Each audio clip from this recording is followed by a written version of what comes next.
Okay, we have one talk left, and it's going to be awesome. That's all I gotta say.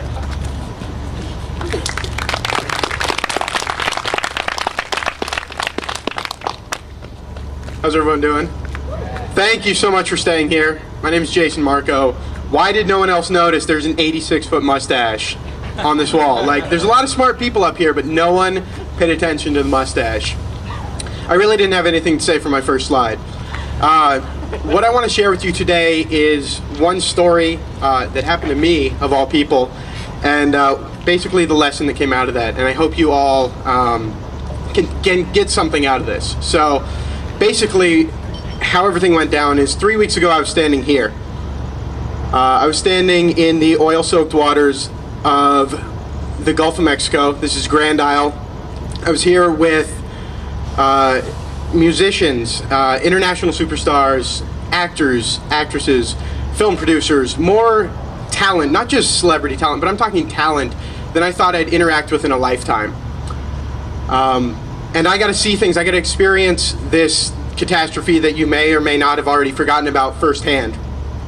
I had the opportunity to march in the French Quarter with a large crowd. I got to meet locals who lost everything. I mean, everything. I met a guy who lost his home, his job, his wife, his cat, his boat, everything.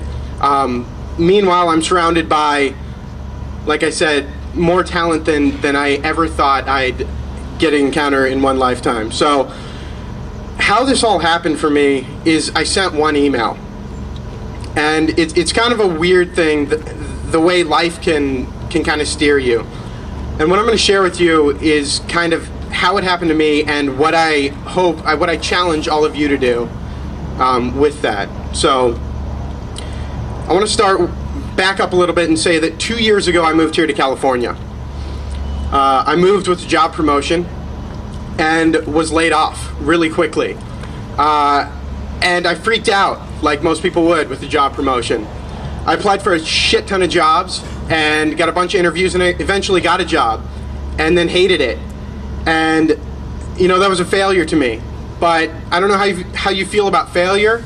I'm one that embraces it and tries to adapt and change. So my second layoff was a little different. See if you can spot the difference here. It's coming. Yes, layoff number 2. Much to my wife's patience, my wife has the patience of a saint, I went surfing, I relaxed, and then I sent one email. Now, I'm going to show you this email. This is actually an artist rendering. I didn't have the original email. But I sent it to a company. I was researching a book I may or may not ever write. Really, I was just procrastinating.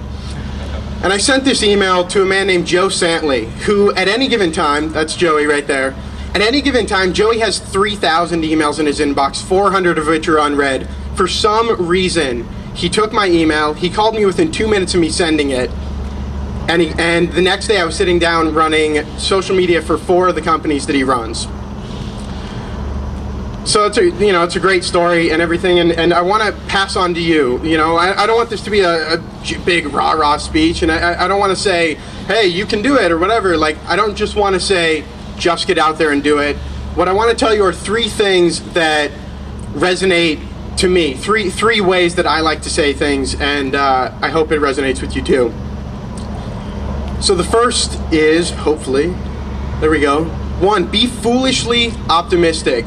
I mean, I sent a fucking email, and the next thing I know, I'm eating peanut butter and jelly sandwiches made by international superstars. Like, that's ridiculous. You can't find that kind of optimism. Number 2 is be undeniably present.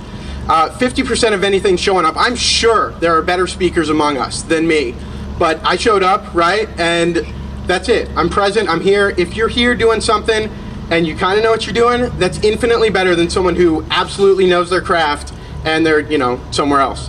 Number 3 is be unrelentingly persistent. Throw out as many lines as you can because you don't know which one's going to hit, and it's only going to take one. To me, all 3 of those things are enveloped in the phrase be action. Don't just take action, be action. Embrace it. So my challenge to all of you is, how can you be action? What can you do? Is there an email you can send? like right now, we all have smartphones. Is there an email you can send? Is there a phone call you can make? How can you be action? Thanks a lot. That's all my time.